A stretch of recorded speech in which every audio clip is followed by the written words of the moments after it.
नमस्कार मंडळी. मोटिवेशनल रुपाली या चॅनलवरती तुमचं सगळ्यांचं स्वागत आहे. आज सोमवार आणि सोमवार हा भगवान शंकरांना समर्पित दिवस आहे. सोमवारचा दिवस भगवान शंकरांचा आहे. भोलेनाथांच्या पूजेसाठी हा दिवस खूप शुभ आहे. सगळ्यांनाच माहिती आहे. भगवान भोलेनाथांना प्रसन्न करण्यासाठी खूप सोपे उपाय आहेत. खूप सोपी सेवा आहे. सोमवारी भगवान शिवाची पूजा विधीपूर्वक केली की आपल्या घरात सुख समृद्धी कायम नेहमी टिकून राहते. भगवान शंकरांना प्रसन्न करण्यासाठी बहुतांश महिला मुली सोमवारी व्रत ठेवतात. हे व्रत अत्यंत फलदायी असते. सोमवारी उत्तरेकडे तोंड करून जर पूजा केली तर ती खूप शुभ मानली जाते. या दिवशी भगवान भोलेनाथांना जल आणि बिल्वपत्र अर्पण केलं आणि शिवमंत्राचा जप केला की भगवान लवकर प्रसन्न होतात. शिवभगवान खूप साधे भोळे आहेत आणि त्याच्यामुळे ते लवकर प्रसन्न होतात. आता मंत्र कोणते म्हणायचे तर ओम नमः शिवाय म्हणू शकतो. ओम त्र्यंबकम यजामहे हा आपण मंत्र म्हणू शकतो. ओम नमो भगवते रुद्राय नमः. ओम तत्पुरुषाय विद्महे महादेवाय धीमहि. ह्या मंत्रापैकी कोणताही मंत्र आपण 108 वेळा 21 वेळा 51 वेळा किमान म्हणायचा आहे. तेव्हा भगवान शंकर लवकर शीघ्र प्रसन्न होतात आणि आपल्याला आशीर्वाद देतात. सोमवारी जर आपण शिवमंदिरात जाऊन शिवलिंगाला गंगाजल अर्पण केले ना आणि त्याचबरोबर ओम नमः शिवाय या मंत्राचा जप केला तर आपल्या संसारात सुख समृद्धीची कमी राहत नाही. सोमवारी संध्याकाळी शिवलिंगावर मधाची धार सोडायची. त्याच्यासाठी काय होतं, नोकरी आणि व्यवसायात आपल्याला समस्या दूर होतात आणि आपल्याला त्यांचा आशीर्वाद मिळतो. सोमवारी भोलेनाथाला लाल किंवा पिवळ्या चंदनाचा टिळा लावायचा. त्यामुळे काय होतं, संपत्तीची कमतरता भासत नाही. आता सोमवारी भोलेनाथची पूजा करताना अक्षत फुले नैवेद्य अर्पण केल्यास शिवशंभू लवकर प्रसन्न होतील आणि पूजेच्या वेळेस शिवरक्षेचे पठण केली तर पैशांची कमतरता दूर होते. भोलेनाथांचा आशीर्वाद कायम राहतो. आता आपल्याकडे जर शिव उपासनेसाठी काहीही साहित्य नसेल ना तर शिवलिंगावर फक्त आपल्याला गंगाजल अर्पण करायचं आहे, तरीसुद्धा आपल्याला त्यांची कृपा मिळते. आणि गंगाजल अर्पण केल्यामुळे आपले सर्व दोष दूर होतात आणि इच्छा पूर्ण होते. कोणत्याही आजाराने जर ग्रस्त असेल ना आपण तर आपल्याला शिवभगवानांना उत्तम आरोग्याचे आशीर्वाद मागायचे आहेत. तर काय करायचं, गंगाजलमध्ये थोडंसं कच्चं दूध मिसळायचं आणि जलाभिषेक करायचा. हा उपाय जर केला ना तर लवकरच आपल्याला आरोग्याची प्राप्ती होते. म्हणजे काही आजार असतील त्रास असतील आपल्या शरीराला तर ते दूर होतात. काय करायचं, गंगाजलमध्ये थोडं दूध मिसळायचं आणि त्याचा जलाभिषेक करायचा शिवलिंगावरती. शिव उपासनेमुळे जीवनाशी संबंधित सर्व संकट दूर होतात. आपण जेव्हा शिव उपासना करतो, तुम्हाला सगळ्यांना माहिती आहे ना भगवान भोलेनाथ किती भोळे आहेत. तर कुठलीही उपाय केले ना, उपासना केली ना तर आपली सगळी संकट दूर होतात.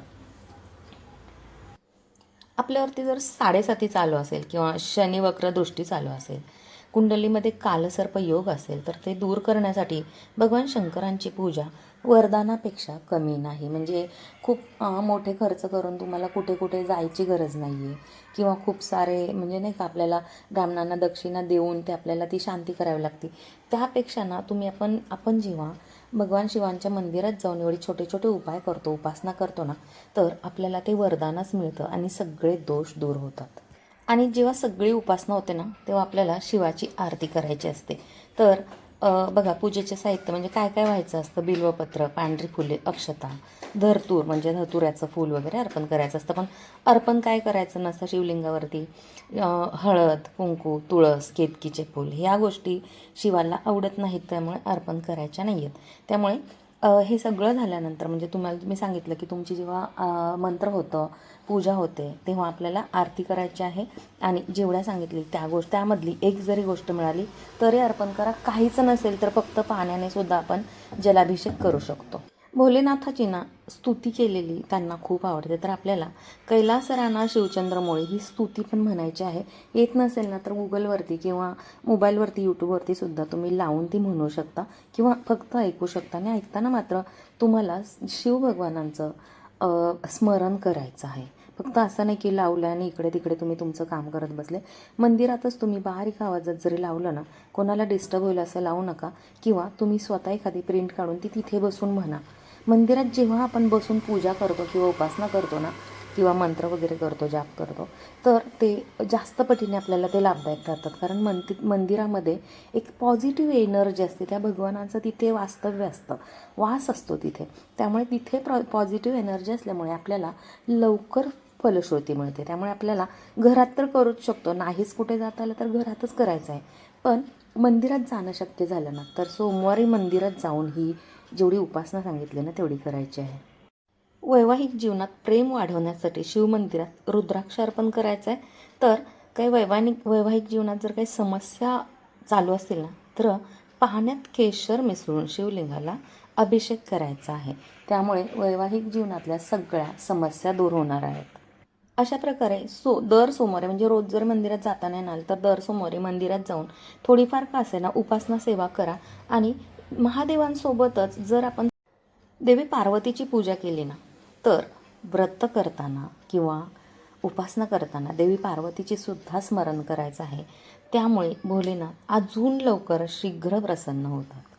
हे सगळं मंत्र, सेवा, उपासना झाल्यानंतर, आरती झाल्यानंतर भगवान शिवांना ना मिठाईचा वगैरे नैवेद्य दाखवायचा आहे. आणि मालपुवा शंकरांचा खूप आवडता पदार्थ आहे. जमलं तर मालपुव्याचा सुद्धा नैवेद्य दाखवायचा आहे. अशा प्रकारे शिवाराधनेतील या उपायानंतर यथाशक्ती गंधाक्षता फूल नैवेद्य अर्पण करून पूजा केल्यानंतर आपल्याला शिवलिंगाला अर्पण केलेला दूध आणि मधाचा चरणामृताचा प्रसाद ग्रहण करायचा आहे. आणि चंदन आपल्या स्वतःच्या भाळी म्हणजे कपाळी लावून मनोकामना पूर्ण होण्याची भगवान शिवशंकराने पार्वती मातेला प्रार्थना करायची आहे. अशा प्रकारे तुम्ही पूजा करायची आहे सोमवारची. आणि मंत्र वगैरे नक्की म्हणायचे.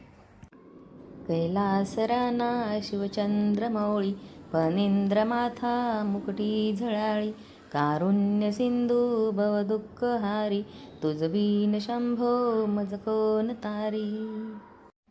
आपला व्हिडिओ इथेच थांबवते. पुन्हा एकदा नवीन व्हिडिओ घेऊन येते. तोपर्यंत अवधूत चिंतन श्री गुरुदेव दत्त. जय भोलेनाथ, जय शिवशंकर. थँक्यू. Bye bye.